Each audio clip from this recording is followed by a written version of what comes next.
You've tuned in to the most crazy rocking metal podcast on the air. Ladies and gentlemen, welcome to Metal from the Inside.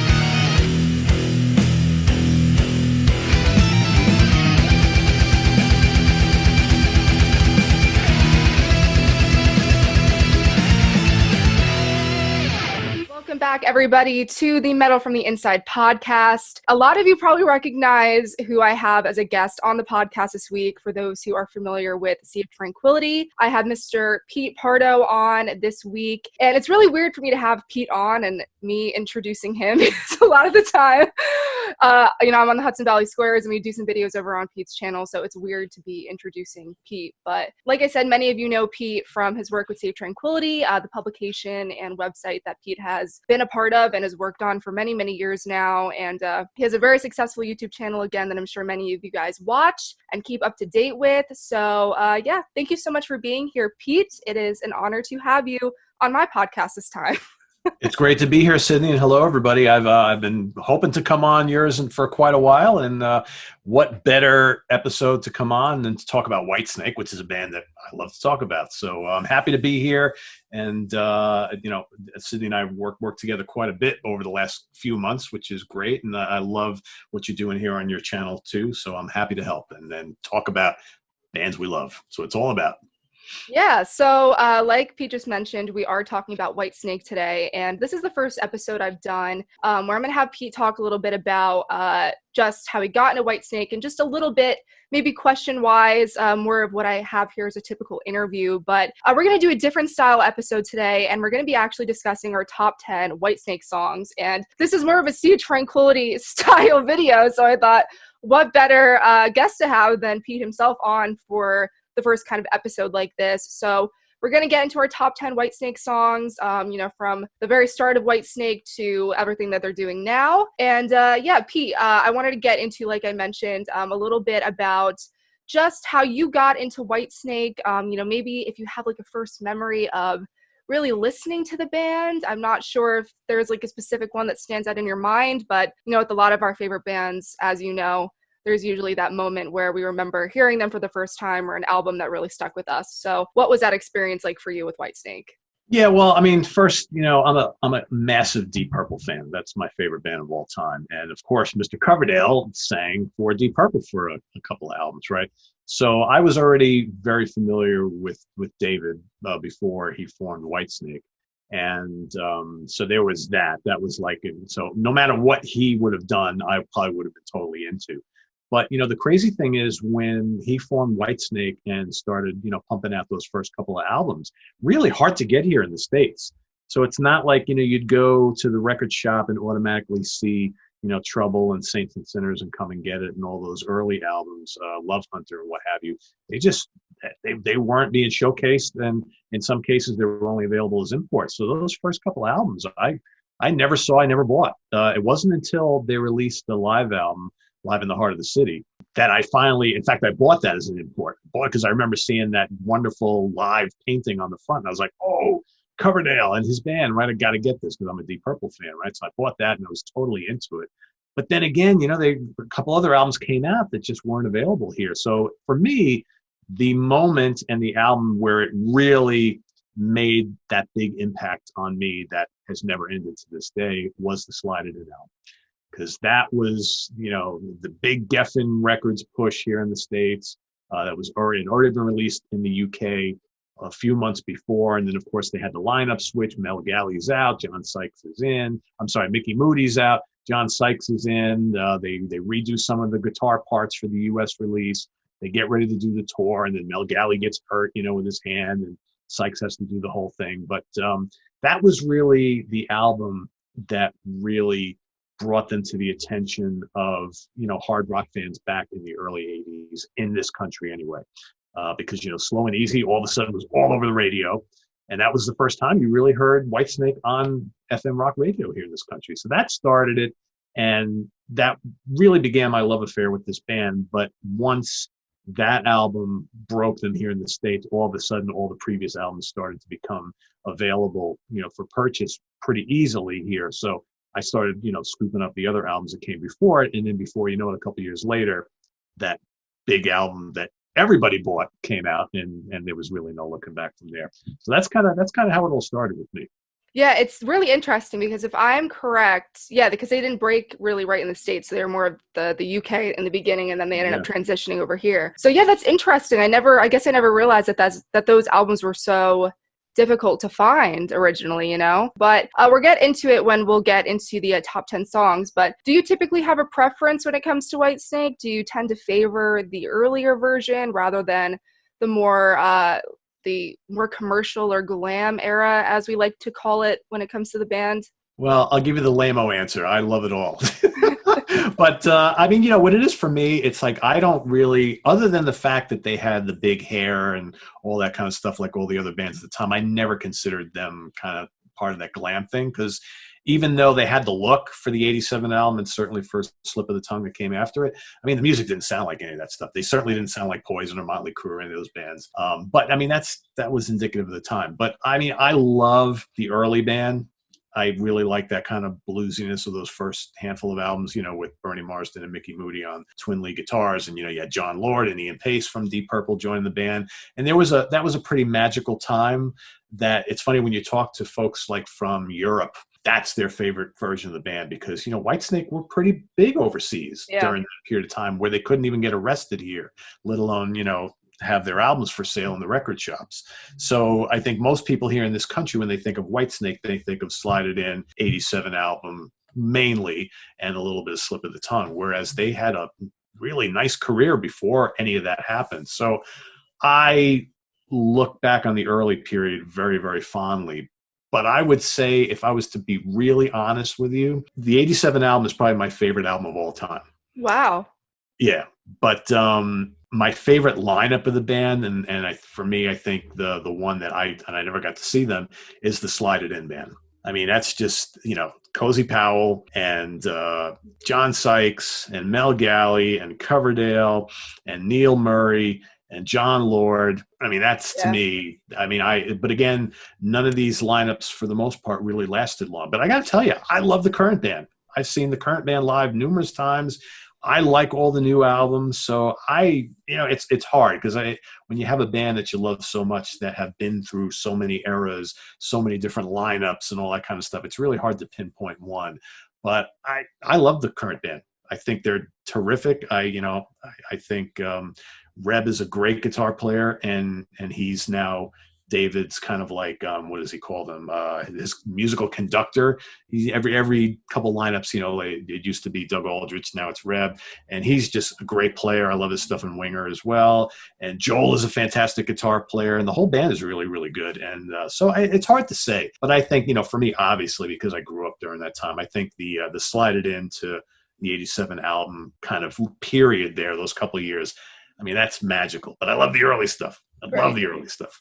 Yeah, like I've mentioned on Save Tranquility before, and I'm sure some of the people watching is aware of this, but, I was getting into Whitesnake, those kind of big albums that, you just talked about, the Slide It In, the 87 album. And I mean, at first, I remember hearing the version of Here I Go Again on the original Saints and Sinners record. And I was like, what is this? Like, this is because, it was more bluesy when I was getting into the band. And, it took me a little bit, and I kind of really dived into those earlier records. And I appreciate that version of the band just as much as I love all of the albums and records that came after, because I mean, like you said, it was just to me, it's almost, in a way, it feels like two different entities in a way, kind of indicative of the time, you know what I mean? It was obviously the 70s was a more kind of bluesy hard rock time, and then obviously transitioned into a period of bigger riffs and, more production, and it was just a product of the time. I feel like that transition. It was. Yeah, I mean, even those like early 80s albums before Slide It In, those were still very 70s sounding albums. And it really wasn't until you could start to hear a little bit of what we heard on Slide It In on the Come and Get It album. And also on, Ready and Willing to an extent. But those first, Love Hunter and Trouble and all those other albums, they're just blues rock albums. Yeah. That's what they are. I mean, you get the occasional metallic riff or whatever, but I mean, slide guitars. I mean, you could almost call it like British Southern rock, because a lot of that early Whitesnake stuff doesn't sound a hell of a lot different from some of the heavier Lynyrd Skynyrd or Blackfoot or Molly Hatchet stuff that you heard at the time. And it's just, and I love it. It's great. And, Coverdale was a freaking beast back then. You know, I mean, to me, I say this all the time. I say it jokingly, but like, it's like I have had a man crush. I'm a happily married man to a woman, right? But I have had a man crush on Coverdale for like 30 years, more than that, actually. It's just, he's just the coolest to me. Oh, man. I think I would love to hang out with David Coverdale. He's just, to me, he's everything you want in a front man, and I get his voice isn't what it used to be and all that kind of stuff. But you go see them live today, he still is the man on stage. He has the audience in the palm of his hand. He's the nicest guy. He's so nice. Occasionally, he'll like respond to me on Twitter, and I'll be like, ooh. He's just so nice that, I mean, to me, he's just a rock legend. Like, I feel like it doesn't get more royalty. Yeah, rock and roll than David Coverdale. I don't know. It's just in all facets of his career, from Deep Purple to, you know, the 87 records now, you know, so. Yeah. I mean, the guy has been involved and sang so many songs that between the two bands that are so important to everything that is me. Right. And it's just like, you know, the day he retires from music, I'm going to be pretty sad, even though, you have all this music from all the decades that he's recorded and released stuff, and which is great, but it'll be sad to think that there's not going to be another Whitesnake album coming out, or even a Coverdale solo album, right? Or a show that you can go see. I'll be sad when that day comes, because I've been listening to him and watching him for a good chunk of my life, and it's like I'm not quite ready to let that go yet. Yeah, he talks about the final, I think he was talking before the pandemic about doing some kind of final tour. Yeah. And I've seen the headlines come up once in a while on, you know, Facebook, and I'm like, no, like, don't talk to me about it. I don't want to know. I don't want to even think about it. But, you know, you also have to put it in perspective of like, yeah, he's in his late 60s, and it's the grind. Yeah, I totally get it. Must be I will difficult. say though, if he's going to do it, and not that I want to tell him how to do it, but if he's going to do it, he should pick a couple of shows where he can make something happen, where Blackmore and Hughes come out right and play with him, right?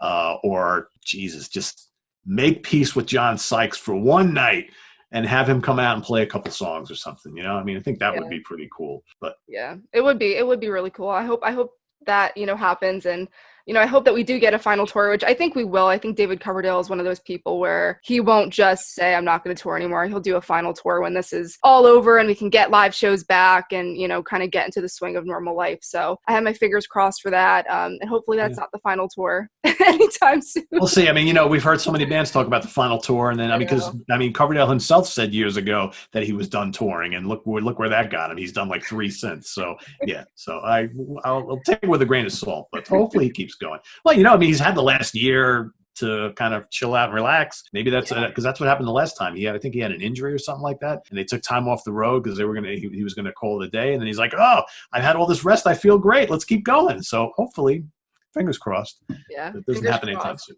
I hope it doesn't, because we can't lose David Coverdale. But without further ado, we're going to get into our top 10 Whitesnake songs. And again, this is ranging from the early era we discussed up until those 80s records to recent records. It's kind of all for to choosing. I'm going to have Pete start. The guest always gets the first pick. So we're going to go from 10 to 1. So what is your number 10 Whitesnake song, Pete? All right. Can I cheat and pull a mulligan for my number 10? Absolutely. All right. Yeah.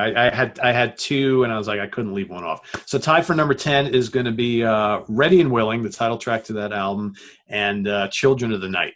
Big, heavy, bruising song I absolutely love. I couldn't leave it off. I actually, you know, Ready and Willing was my number 10. Then I'm like, oh, Children of the Night. And then I flip-flopped, and I'm like, you know what? Sydney will be nice, and she'll let me include them both. There was a tie for my number 10. I love them both. I mean, they're, you know, you got a later period one. Well, not that late, an 80s one, and an earlier song, too. But they're both great, kick-ass songs. Yeah, no, I love Children of the Night. That is it's, again, like you mentioned, their songs, even though that was on that Monster record, it wasn't like, it was like a glam song. I don't know how to describe it, you know? It's heavy. That album is heavy as all hell, yeah. Right. Yeah, that's awesome. So my number 10, it's funny, I'm going to be just choosing, I guess, it's interesting because I have some songs in here that people probably won't expect, but I also have songs on here that people are definitely going to expect, because I just couldn't leave them off, because it's when I think of my essential Whitesnake, there's just some songs on here that they're really big, but I just have to put them on for like my love of Whitesnake. So my number 10 is going to be Here I Go Again. And it's going to be, honestly, I could do either. I could do the earlier version. I could do the 87 version. So I don't know if that's even me cheating on my own podcast, but I could do either. I don't know. That's one of those songs where I know it's overplayed to hell, and I know that it gets played a lot, but it's one of those songs that I could hear personally over and over again, and I can never get sick of it. It's just one of those like sing-along songs that I just love. And I mean, it's, when you think about it, and you think of like Whitesnake's career and their success, it's kind of like the definitive Whitesnake song for a lot of people, maybe not the diehard fan, but a lot of people. So I don't know. I had to put that on my list. It felt wrong leaving it off for me. So that's going to be my number 10. I mean, it's their Don't Stop Believing, basically. Right. And it's the, if you don't know who Whitesnake is, you know that song, right? And I will say, I mean, that song and Crying in the Rain, which are, and also Fool for Your Lovin' is another song that they redid from earlier albums. And I got to say, I like the 87 version of Here I Go Again a little bit better. It just seems, that song, for whatever reason, seems like it was made for the mid-'80s. Yeah. It's got to have that big, production value type of thing. And I don't dislike the earlier version at all, but I like the, the latter period better. But yeah, I mean, that's their biggest song, right? You have that little lyric change in there too. It was in the older version, like God, what was it? It was hobo instead of drifter, and they changed it for the 87 version. So every time I hear that one, hobo's kind of weird. Yeah, I know. Yeah. You had to change it, make it more listener friendly. But yeah, Plus, it's got that great Adrian Vandenberg guitar solo, which it's a class. It's a classic. And I know some people look at it, it's like it's the crazy train of Whitesnake. You can't get away from it. But man, I don't know how you can listen to that song and not just feel great afterwards. Yeah, and then when they play it live, it's always a lot of fun. And I'm like the guy. It's like I don't need to hear it much during the year, but if I go see them, in concert and stuff, you got to hear it, right? It's got to be. Well, my number 9, I'm going to stick to the 87 album for a rip-roaring track called Bad Boys. Oh, that opener. So heavy, right? And Ainsley Dunbar drumming, man, on that album. And then it's funny how he did such a great job on that album, the only album he ever played with Whitesnake. But then you go see them live, and you got Tommy Aldridge just killing it on a song like that. And it's just, that's why I think Tommy was made to play the songs from that album. Dunbar did a great job, don't get me wrong, but man, Tommy Aldridge is the man to play all those classic songs from that album. I mean, he's the man. He's another one. Guy is like a freak of nature. He's insane. What he can do at his age. I mean, he does the drum solo with the hands, and it's mind blowing. And every time I see it, because he typically does that, every Whitesnake show. So every time he does it, I'm like, oh my God, like that's just he's just a monster. I mean, and he's a legend in his own right. I mean, of course, he's played in so many different bands. He's like one of my favorite drummers ever. So I love that song. Like you said, such a heavy song, and too, like it was such a great song in my opinion to kick off that album, like just like going at it from the first song. So it's so great. What a riff. Yeah. Bad Boys. So good. So we're just going to keep going with this 87 album. It gets a little more diverse for me as we get a little bit higher up my list. But my number 9 is going to be Still of the Night. I mean, come on, that's another one. My favorite part of that song is, I guess, like the bridge, like that kind of like breakdown, between the solo and, they head back into the last chord. It's just so good. It's just everything about that song is just perfect. And again, another big Whitesnake hit, but I love the video. I mean, it's like all those videos from the 87 album were so classic too. And, the whole like David standing on the stage with like the light around him and all this stuff. It's a great video all around and a great song. So it's going to be my number 9. Well, those who know me know more about that later. So. Yeah, I was going to say, I know you talked about it before, so I was like, this is probably going to be a little bit higher on Pete's list, but. Yeah. My number 8, we're going to go to Slide It In for probably my second favorite song from this album, and another song that when they play it live, it's just so good. Yeah. Love Ain't No Stranger. What an anthem that is. Great chorus. Love the riffs in it. It's so melodic, so memorable. Great. And what a vocal from Coverdale on that. More about that later. But oh man, I love that song from beginning to end. And I love kind of the ebbs and flows of that song and how it goes from soft to heavy and soft to heavy. damn, we're just going to stick with this 87 album for me. I really did not think this through when I was writing this list, that I was so like 87 album heavy from the bottom. My next one is going to be Is This Love? That's another one. I can't leave this off my list. This is another one I was just like, I have to put this on there. To me, it was one of the songs that I mean, of course, I wasn't really around then, so I was discovering all of this much later, but it was one of those songs that I heard, from the get-go, and I saw the video, and it was like, whatever, Tawny Katine, and it was just like the whole thing. And again, another one of those songs that I could hear over and over again and just not get sick of. I don't know. Again, some people might be like, Sydney, why are you picking all these hits? But I would say they're hits for a reason. They're great songs. So, I love that song. So that's going to be my number 8.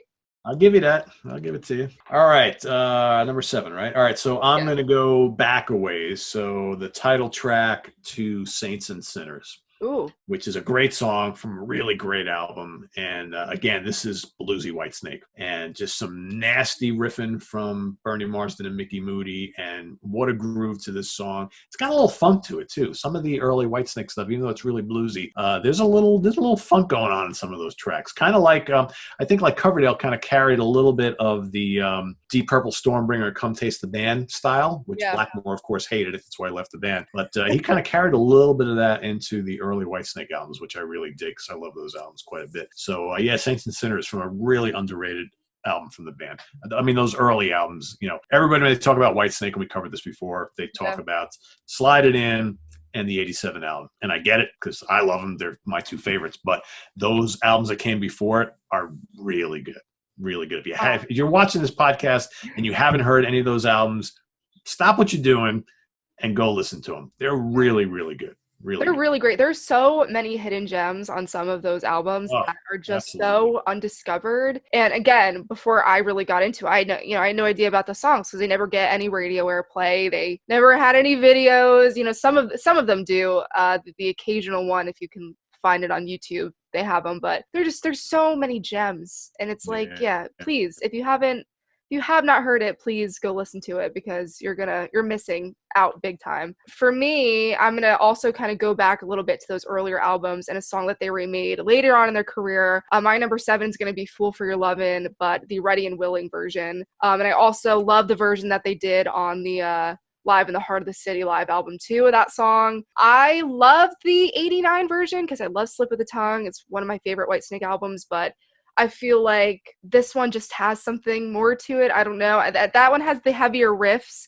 but it has the feeling, right? The first version is from the gut. That's like there's some emotion to that early version that I don't think they quite captured on the Slip of the Tongue version. Yeah, I mean, and when I listen to that one, and I love it, but I think the earlier version is just, again, that was like that time period, like you mentioned, where it was just kind of turning over into the 80s, and they were getting into that sound that eventually became on to be, Slide It In. But I love the original version, and the live version, like I said, is great. So that's going to be my number 7. That's a good choice. Yeah, there's I think the chorus is a little smoother, I think, on the original, a little more melodic. I think Coverdale was going for a little bit of a different sound. Then I love Steve Vai. Looking back all these, I remember when he first joined the band, I was ecstatic because I loved Vai, and I still do. But looking back now, I don't think he was the perfect fit for the band. He brings an element that kind of doesn't quite fit with the band, but I still like Slip of the Tongue a lot, though. But I think Fool for Your Lovin' works better on the earlier album for sure. Yeah, definitely. Number 6, Don't Break My Heart Again, another old gem. That's like a slow, simmering, dun, dun, dun, dun, dun, dun, dun, dun. It's just got the wonderful Hammond organ, and that I like that song so much because that's a total Deep Purple style track from the band, and it's one of their I think that was a hit for them somewhat in the UK. That was played on the radio, and they used to play that live all the time, and I love that. And I love the understated vocal. Early on, the early Whitesnake albums, he doesn't go for that over-the-top kind of that wail that we know so well from the 80s albums. He was definitely a little bit more restrained, a little huskier, that tone that he had, that mid-range. And I love Don't Break My Heart Again. And I love, Bernie Marsden, underrated backing vocalist in this band. He helped co-wrote a lot of those songs. And he was great on backing vocals on this song. And that is a really good kind of bluesy kind of mid-tempo song that I think most people probably have not heard. Yeah, and you're totally right about Coverdale's vocals. And I was listening to, when I was getting ready for this, I was listening to like Snakebite today and kind of some of those earlier albums, and like he definitely, it was just so much mellower. It was just very more smooth and not as I don't even want to say like I don't want to say David Lee Rothy with like the screams, but you know what I'm talking about, like that type of sound. It was a lot smoother. So it's interesting that you said that, because to be honest, just when you listen to them side by side, some of those songs from, you know, the later albums and the earlier albums, it's kind of, like I said earlier, it kind of feels almost in a way like two different bands and like kind of how they evolved. But that's a great song. Yeah, I think he was going for a little more of a soulful thing. Yeah. On the early albums, whereas from kind of like Come and Get It and Slide It In and On, he had this, I mean, I think that's just the direction the band was going in, and then music was going in. He was going for that kind of that metal god type of thing, or though not metal, because they really were never a metal band, but like that hard rock, you know, that hard rock guy. He like fully embraced that. But beforehand, he was more of like a kind of a bluesy, soulful kind of singer. I mean, even on the Deep Purple albums, he was like that. Yeah, no, I completely agree. Number 6, I'm going to go with a song actually off of the 89 album, Slip of the Tongue. I'm going to go with The Deeper the Love. I'm a big ballad person. We all know this. I love this song. I also want to give a shout out, because honestly, I think I prefer this version better than the actual version on the 89 album. Is he did a version of this song. He did a show in Japan. Forget exactly what year he did the show. I'm blanking out on the year, but he did an acoustic show with Adrian. Yeah, with Adrian Vandenberg. Yeah, with Adrian Vandenberg, and was that Night on Darkers or something like that? I think it was called. Yeah, it was something like that. And if you haven't heard that live album, I really recommend it, because it's just Adrian and on the acoustic and David singing. And that version of The Deeper the Love, I feel like has what we were talking about when I was talking about Fool for Your Love in the original version. Like, it just has like the emotion behind his voice when he's singing it. And you really, when you listen to that version especially, I feel like you really walk away like feeling something when you get done listening to it.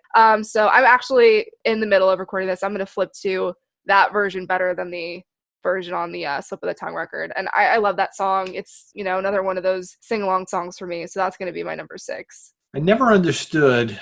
I think the record label kind of screwed up there, because I think that Deeper the Love and Now You're Gone, which are the two ballads from that album, from the Slip of the Tongue album, should have been big like Is This Love was. I never understood why they didn't like try and push those as the singles. And, you know, that of course they went and really tried to push Fool for Your Lovin', which again was another older track that they redid. And that didn't really catch on as much as they thought. But I never understood why. I mean, Deeper the Love, that's like, it's got the it factor on it, right? You know, for people who were into ballads at the time. And I remember buying that album and thinking, oh, that's going to be a huge hit. Now You're Gone, that's going to be a huge hit. And neither one were. And I was like, I don't even know if they released either one as a single here. I don't even remember. I have to go look.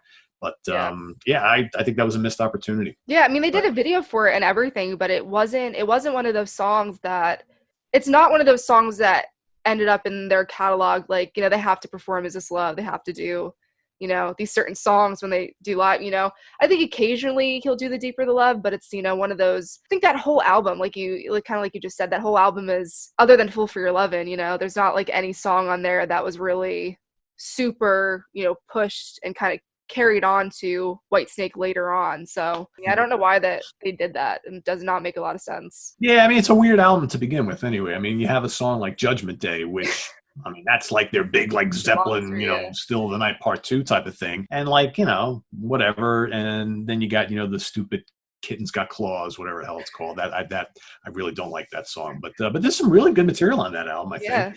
It's a weird album for them. I mean, it's kind of like a transition album. And I think Whitesnake at that point in time were just kind of like, you know, like identity crisis mode, right? It's like, you know, what are we? It's like, we're really not that bluesy rock band anymore. We don't want to be the next Poison or Motley Crue or Rat. You know, we're elder statesmen and all that kind of stuff. But I think Coverdale and the guys were just trying to fit in. You know, they had a guy in the band playing guitar who that's really not what he wanted to do. But of course, they paid him a lot of money. Adrian, you know, got hurt and couldn't record the album. And then he's out touring with them. And he's trying, I mean, I feel sorry for anybody. I love Adrian Vandenberg. He's a great guitar player, but I feel sorry for anybody who's got to play lead guitar alongside Steve Vai. and that had to have been tough for him. So it's just, a weird time in the history of the band, but there's still plenty of good songs on that album. But I mean, that album disappointed a lot of people, and the sales, were not what the album before it was. So, but I still like it. There's a lot of good tracks on there. Cool. All right. Where are we up to? Number 5? Yes. Number 5. All right. So I'm going to go fairly recent. The last couple albums. So they released this album about, it's probably like 10 years already. I forget exactly what year it came out, but it's been a little while. An album called Forevermore. And it's probably been more than 10 years, right? I have to. It might have been. I think it might have been 2011, if I'm correct. So maybe. Okay. I think it might have been 10 years. Yeah. Yeah. It seems like yesterday for me, but as you get older, Sydney, the years go flying by like you would not imagine. So it's like every time I'm like, oh yeah, that was like 3 years ago. Like, no, that was 12 years ago. I'm like, what? How did that happen? So, but anyway, my pick for number 5, I love this song, and it's one of my favorite Whitesnake songs of all time, and I think it's should be on everybody's radar. Is the title track, Forevermore. It's so epic. It's basically, I don't know, it's kind of like Whitesnake's Cashmere in a weird way. It's so good. The vocals are amazing. It's just got, the riffs are great, and the whole song just kind of like takes you on this journey, and it's really unlike anything they've ever done before. You mentioned earlier the whole that kind of like that weird middle section of Still the Night, right, where they get into that atmospheric part, the dun dun dun dun dun dun dun, and the whole thing is just like big and epic.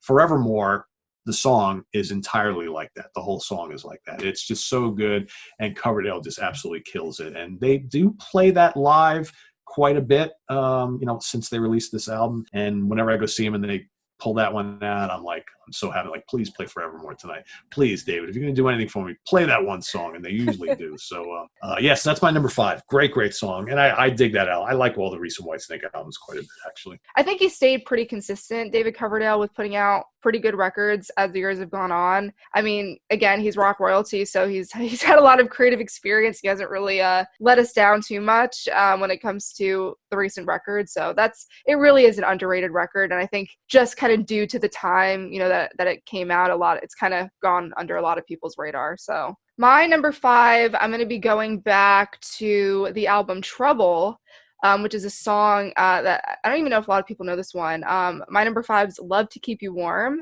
And I love this song. This is this is really kind of what we were talking about, like the soulful, like bluesy. I heard the song for the first time, and it's like so catchy. There's so many great things about it. And again, another one of those songs that I feel like really has gone under the radar and a lot of people don't know. And I love that song. It's got, like we were just mentioning, like he's got really kind of soulful vocals on that one. And I love that one. So that's my number 5. That's like a song where he's like putting on the charms, right? So you can just picture him up on stage, right, singing that song. And he pulls the microphone over and he's looking at one of the ladies in the front row, right? That's the whole vibe you get on that. That's a great tune. That's a really good tune. But that's very indicative of kind of the mellower stuff that they were doing back early in the day. And it's very bluesy, very kind of emotional, and he could do that crooning thing when he wanted to very well, actually. Yeah, and it's got that little it's not, at that time, like you mentioned, it wasn't big guitar riffs. It has like a little itty bitty riff, and then the chorus does open up a little bit, but then it kind of just goes right back into the riff. And for a song at that time, it wasn't anything, it was no epic track, but I love that one, so I had to put that high on my list. It's one of my favorites. Yeah, it's a great chorus on that. I dig that a lot. That's a really good choice. Really good choice. I did not expect that. Very cool. Well, for my number 4, I'm gonna stick back in the old days as well. And this is probably my favorite old song, pre-slided in song from the band. Written by Bernie Marsden, Walking in the Shadow of the Blues. Love it. Love Walking in the Shadow of the Blues so much. It's just, I love the bass line from, was that Neil Murray, I believe, who played it? I believe so. And it's got some great guitar solos. And this is quintessential British blues rock right there. Yeah. And again, it's an emotional vocal. He gets in some gutsy stuff on it, but it's just such a searing bluesy song. I absolutely love it. And actually my favorite version of it is on the Live in the Heart of the City album, the live album. It's even better than the studio version on there. I love it. And they put out a live album in, early mid 2000s when Doug was still in the band. So it was Doug and Reb, and it's a double live album. I have it. I forget the name of it, but they've got so many live albums. But they do on that live album, they do all sorts of old classics from, both Slide It In and the 87 album and those early albums. And that's on there as well. And just a great, great song. I wish they would play that live still. So good. So good. Yeah, there's so many of those songs, right, where it's like, I wish that you would play this live.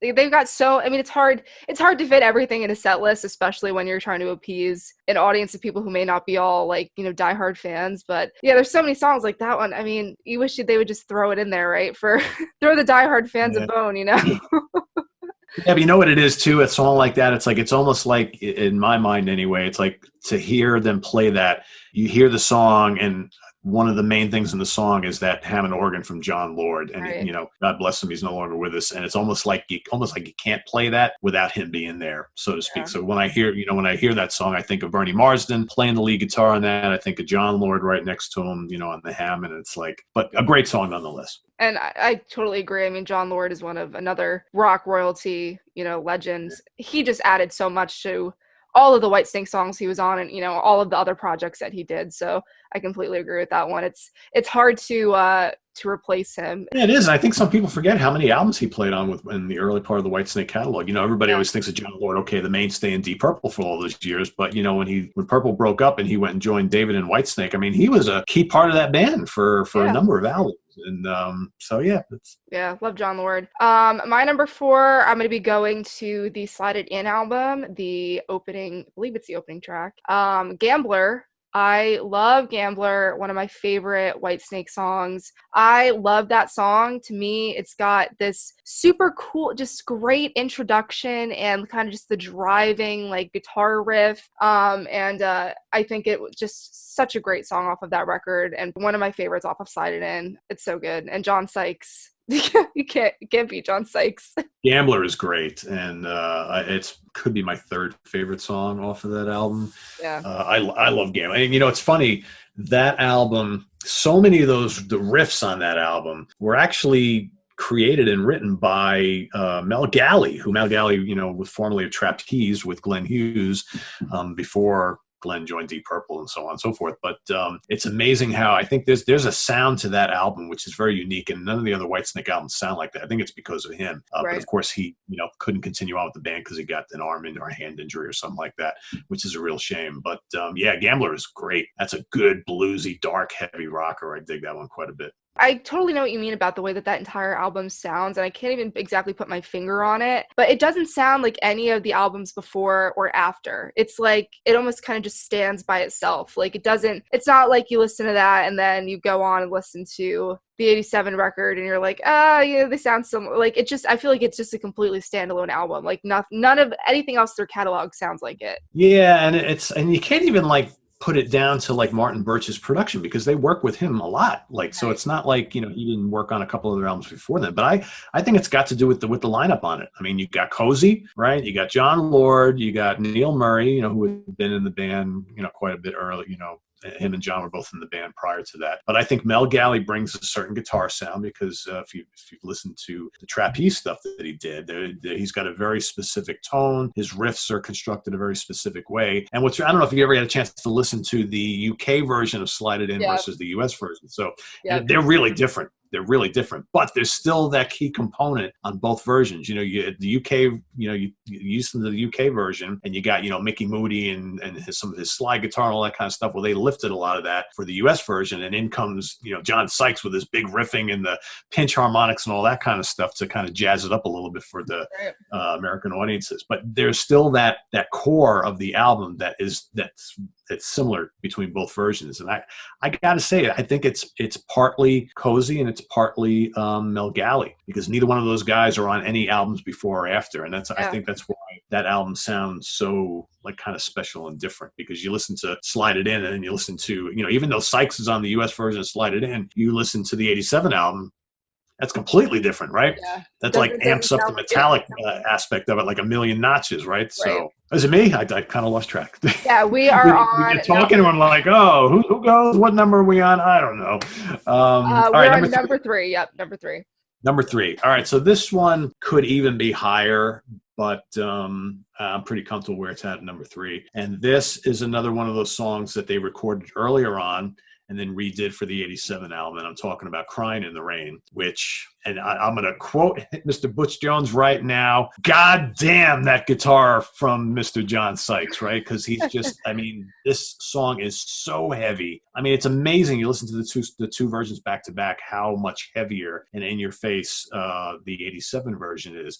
And John Sykes is, I mean, the guitar riff is enormous. Ainsley Dunbar's drums, Coverdale is shrieking up a storm.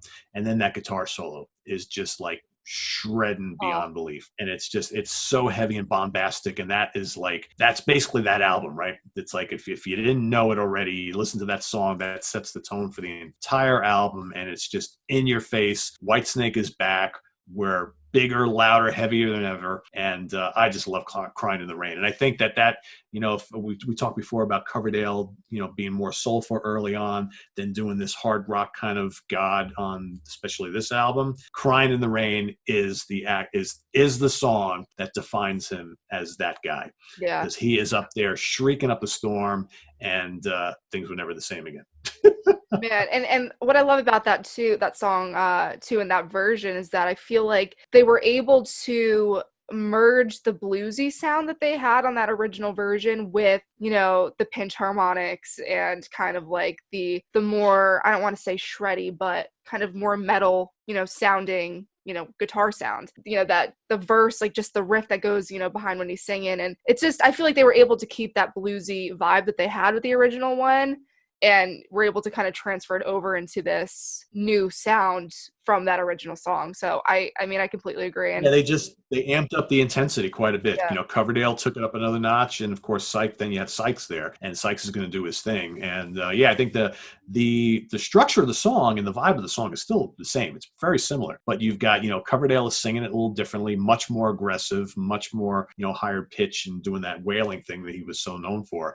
And then you got Sykes there, and it's like, whereas the original version, it's not a riffy song, so to speak. The new version is all about that. So it's like the base of the song is the same, but it's amazing. You listen to them both back to back. You're like, whoa, okay, all right, whoa, Yeah, it's really, love it, though. It's I love how that comparison exists between a lot of those songs. And again, it kind of goes back to like the direct evolution of the band. And like, it's just so interesting because a lot of bands, I mean, they don't really redo songs like that. So, this one's like a direct comparison to see how that they evolved, over the years, which is cool because, that doesn't really happen a lot of the time. My number 3, you talked about it earlier. I'm going to go with Love Ain't No Stranger. This is just obviously it's number 3, one of my favorite Whitesnake songs. And when I saw Whitesnake for the first time, that was when it became one of my favorite Whitesnake songs, because at first I remember going, because I was, again, my age is disappointing, but I was on the younger side. When I did see them for the first time, I was like 15 or 16 or whatever. And I was like, I want to see Is This Love? Like, this is the song, all the hits that I kind of grew up knowing. And then I had known Love Ain't No Stranger, but it was when I saw it live that just something clicked in me, and I just fell in love with the song so much more than I had already liked it beforehand. Probably my favorite song off of Slide It In, Gambler probably being the second. But again, I kind of love the ebbs and flows of that song, how it starts out quiet, gets really heavy, and I think David's vocals, like you mentioned, really, really shine on that song. Yeah, I mean, there's nothing like seeing Whitesnake, and you hear that opening keyboard thing. Oh, Guys going, who knows where the cold wind blows? I'm like, yes, it's like singing. So good. Oh man, I would do anything to be at a Whitesnake show right now. That just like flooded me back. Yeah. There's nothing. There's very few bands that get me jacked like a Whitesnake concert. I totally become like 15 all over again. And obviously I'm not close to 15 anymore, but That's awesome. All right, my number 2, excuse me. Let's go back to Slide It In for, it's gotta be Slow and Easy, right? I mean, what a great,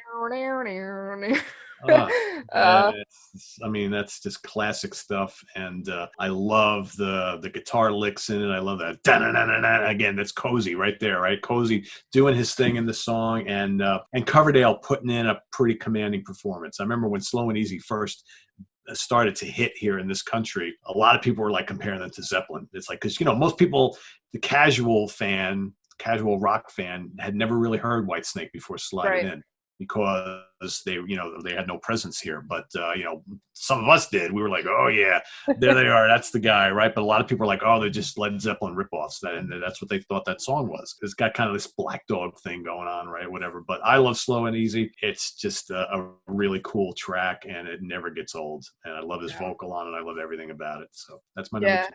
That drum part again, that it gets you so hyped when you listen to it.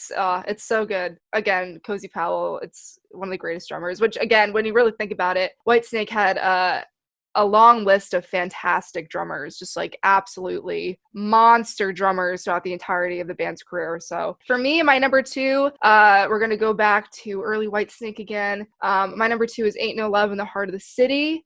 Oh yeah.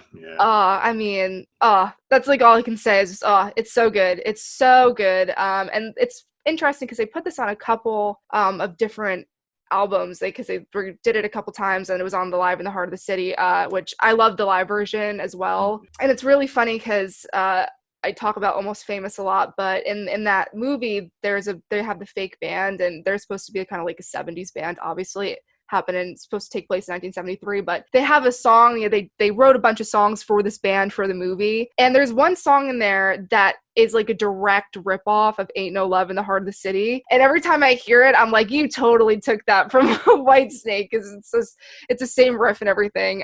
But I mean, it's just, again, got that bluesy feel, and David's vocals also, I feel like, really, really shine on that one. So that had to be pretty high on my list. So that's my number 2. That's a good choice. It's one of the only early songs that they still play live to this day. Yeah. That's like audience participation time, right? They drag it out to like 10 minutes, and, you know, over and over, everybody sings the chorus, and it's like, it's great. It's just, you know, you got to have it at a Whitesnake concert. So good choice. All right, the grand finale here, right? The number 1. So I mean, this should be no surprise to anybody who knows me, but Still the Night is my favorite Whitesnake song of all time. It's also one of my favorite songs of all time, and I still remember I told this story before. Sydney, you may or may not have heard it. I actually drove through a snowstorm in 1987 from SUNY New Paltz to Rock Fantasy in Middletown the day that album came out, because I had to get it. And it took me like 2 hours to get from New Paltz to Middletown because I had to buy that album. And I remember bringing it back to my dorm room, or actually I was living off campus at the time in an apartment. And I was like, this is the greatest thing ever. And I remember that song just totally slayed me. And then the video came out, and, you know, it was kind of disappointing because in the video, John Sykes isn't there anymore. Cozy Powell isn't there. Where's the band, right? They got, you know, Vivian Campbell and Adrian Vandenberg and Rudy Sarzo. And I'm like, okay, whatever. But if that song, and I played that album to death for years afterwards. I still play it a lot. But that song prompted me to suggest to my TV production class in college, we had an assignment. We had to make a music video. We actually made a music video to Still the Night. And I love horror movies. I love werewolves. So we did a original werewolf story set to Still the Night. And we got like first place or something like that in the class or whatever. It was so much fun, you know, doing this like kind of werewolf horror story to the music of Still the Night. So yeah, I have it on DVD. I watch it every now and then. I'm like, it brings back good memories. But now whenever I hear that song, I always think of the music video we did. Wow. I had never heard that story before about you going to get it at Rock Fantasy. But it's really funny that you mentioned that about the video thing too, because that's another thing, is that all the original people who played on that album are in the videos anymore. And I don't even think Vivian Campbell played on any Whitesnake studio recordings, right? He was just in the videos. He played a couple live shows. They did the whole tour. Yeah, that band did the whole tour. But then after the tour, Coverdale got rid of all of them. It's like, all right, you know, or most of them. Started over from scratch. But yeah, I mean, he was in the band for like 10 seconds. He was in and he was out. But I mean, and that's, a lot of people do think that like Rudy Sarzo played and that Adrian Vandenberg played on those records, and they didn't. They were just in the videos. So it's an interesting point. For me, my number 1, if a lot of people follow me on Twitter, they probably heard me talk about this song to death. My number 1's Now You're Gone from Slip of the Tongue. I love this song. I just love this song. This is one of those songs where I talk about all the time. I love melody. I think that this song is such a great melody to it. I don't know. I just, another one of those songs I can listen to over and over again. And it was really funny because on Twitter, David Coverdale, this is like a cool little story that made me like have like a fangirl moment. David was doing, back in the spring, he was doing like these covers, like he was doing like just short acoustic covers of like Whitesnake songs. And like David Coverdale's so funny on Twitter. He just posts the most random things you could ever think of all day. It's like he sits on his phone and goes on Twitter all day. And it's all David. Like it's not somebody else posting for David. It's David, and he's posting memes and he thinks he's just hilarious and it's wonderful. But he posts these he's hanging out on tour, I think. It's hilarious. He'll post like memes and it's just like so random, and it's like every other tweet is David Coverdale posting a meme, and it's the greatest thing. But he was doing this acoustic cover thing. He wasn't doing Now You're Gone. So I tweeted him and I was like, I have a special request. Like, I didn't think he'd actually do it. And within 10 minutes, the next video that comes up is David Coverdale singing Now You're Gone. And I have to say, I haven't I've had my fangirl moments off of my interviews and all that stuff. But that was like such just an amazing moment. And I was like, thank you. And he was like, it's my pleasure. And I was like, that's just, I don't have words for how cool that is. But I love that song. And because of that song, I mean, I do have a special place in my heart for that kind of era of the band. I mean, I love Rudy Sarzo so much. It's just one of my favorite bass players and just people. And I mean, I just have a very special place in my heart for that lineup. And yeah, that's my number one. And I'll listen to that song over and over again. You know, one of the big mysteries about that song, I've always thought. So if you, I remember when the album came out, in the liner notes, David thanks Glenn Hughes. I mean, they're friends anyway. They worked together in Deep Purple, but he thanks Glenn Hughes, and Glenn Hughes is listed as doing backing vocals. They don't really say on what song or anything like that. But if you listen to that song during the chorus, when you hear the backing vocals go, "This heart of mine," if you listen to that really carefully, that to me sounds like the only spot on the entire album that could be Glenn Hughes. But it's never been confirmed, so I don't know. But every time I listen to that song, I wait for that part, and I'm like, that's got to be Glenn right there, because it doesn't sound like David, but I don't know. So maybe after this call, you go listen to it and see if that sounds like Glenn Hughes to you. I don't know. Yeah, I'm going to have to. I never realized that before. I'm trying to. I don't want to prematurely say anything, but I had Glenn. He was the first episode on my podcast, and I'm in the talks to possibly get him back on again, to return and, you know, talk about what he's doing with the Dead Daisies and everything like that. So I'm going to have to definitely call him out on that and ask if he sang on that song, because I was not aware of that I'm gonna have to go and really listen, because it's funny, I've heard it a million times, but I'm gonna have to go back and fine-tune my ear to Glenn Hughes' vocals. So it's interesting. Yeah, ask him that, and then ask to say Pete Pardo has been trying to get in touch with you for the last 2 years to get you on See at Tranquility. So I'm still waiting. So I will let him know. Right. But man, thank you so much for taking the time to come on. You know, I'm sure I will have you return in the future, but again, I'm sure a lot of you know Pete has his own channel, See at Tranquility, his own website. He reviews everything. You post videos every day, which is just so amazing. I struggled to get a video up a week, get a podcast up a week. So it's amazing. You post videos every single day, and it's doing all different types of series, from just started your dream set lists to, I don't know, just everything under the sun you do. So ranking the albums, top 10 songs, in the prog seat, and Hudson Valley Squares. I mean, yeah, it's crazy, right? My weekly shows with Martin Popoff, which cover all sorts of stuff. Yeah, it's pretty crazy. It's insane. And again, I'll be back on See at Tranquility. I'm there every Monday. We do the Hudson Valley Squares, which a bunch of us who lived, I'm the only one who doesn't live there anymore, but who lived and do live in the Hudson Valley, get on and talk about rock and everything like that. So that'll be on Monday. And yeah, thank you so much, Pete. It was a blast talking Whitesnake with you. So thanks. My pleasure. I could talk about Whitesnake every day, all day long. So, and we should probably plug, because we've already discussed it. So Sydney will be also appearing with me on See at Tranquility on our new show, which is called Dream Set List. You can probably guess what we're going to be doing. We're each going to be coming up with our dream set list for none other than Alice Cooper. So stay tuned for that. That's coming up in the not too distant future. Yeah, that should be a good one. I'm already planning out my my list once you asked. So yeah, that wraps it up for another episode of the Metal from the Inside podcast. And thank you again, Pete. It was a blast. Thank you for having me.